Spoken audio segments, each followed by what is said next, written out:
இந்திய குடிமக்களை கால்விலங்கு கைவிலங்கு போட்டு விலங்குகளை விட மோசமான முறையிலே கொண்டு வந்து இங்கே இறக்கிறார்கள். ஒரு வார்த்தை அமெரிக்காவை நாம் கண்டிக்கிறோம். மோடி துவங்கிய ஆபரேஷன் சிந்தூரை முடித்து வைத்தது அமெரிக்க அதிபர் ட்ரம்ப் என்பதை 25 முறை சொன்னார். சர்வதேச அரங்கில் இந்திய தேசத்தின் நன்மதிப்பு பாதிக்கப்பட்டிருக்கிறது. இந்த விவகாரத்தில் பெஹல்காம் பயங்கரவாத தாக்குதலை எத்தனை நாடுகள் கண்டித்திருக்கின்றன? அமெரிக்க அரசின் நிலைப்பாடு என்ன? அந்த நாட்டின் ராணுவ அதிகாரியை அழைத்து அவர் விருந்து கொடுக்கிறார். அதற்கு என்ன பொருள்? இந்தியா எங்களுக்கு ஒரு பொருட்டு இல்லை என்று ட்ரம்ப் வெளிப்படையாக சொல்லுகிறார். இந்த போரை நான் தான் நிறுத்தினேன், இந்திய அரசு நிறுத்தவில்லை என்று சொல்லுகிறார். நம்முடைய இறையாண்மையை கேள்விக்குள்ளாக்கக்கூடிய அமெரிக்க அரசை எதிர்த்து நாம் என்ன நிலைப்பாட்டை எடுத்திருக்கிறோம்?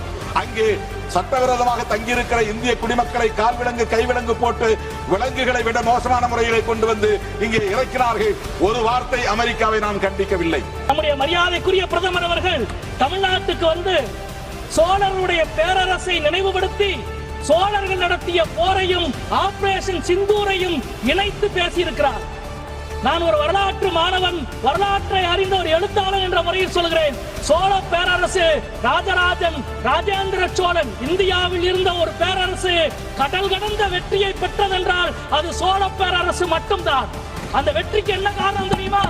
ராஜராஜனோ ராஜேந்திர சோழனோ தான் நடத்திய எல்லா போரையும், தான் ஆரம்பித்த எல்லா போரையும் அவன்தான் முடித்தானே தவிர பக்கத்து நாட்டு மன்னன் முடித்து வைக்கவில்லை.